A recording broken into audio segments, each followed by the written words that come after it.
how does it feel to beat Canada first of all? Että mikä fiilis? Miltä tuntuu voittaa Very, Kanada? very nice. Unbelievable. And now Sweden awaits in the semifinals. What do you know about that team? Sweden is very good team. Saa, että tulee varmasti vielä kovempi matsiko tästä, että siihen pitää kaikki laittaa peliin. Going to be even harder game than this one. Sweden against Sweden, so have to play even better. Laine said that the Swedish team have to be prepared on losing. Do you agree? Yes.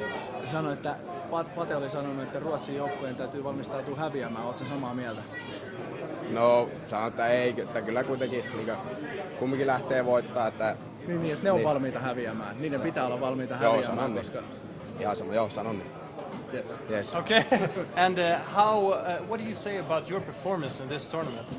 Was it 3 assists in this game? You're up in 15 points. You have 3 more for beating Jaromir Jagr. Are you gonna do that?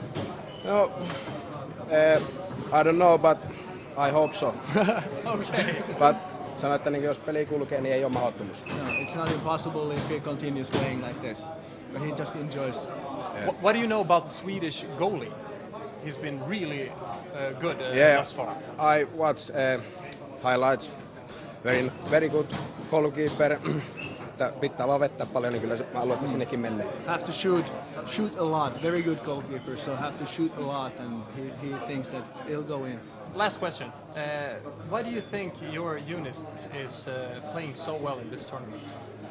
Miksi teidän kenttä tai ketju pelaa niin hyvin? Niin tunnetaan entuudesta just toiset ja sitten just kemiat toimii ja tietää missä toiset on ja sitten se vaan lähti toimii, että kyllä nautin tuossa kentässä pelaamisesta. He said that they've been playing together before. They have good chemistry and they just enjoy playing together.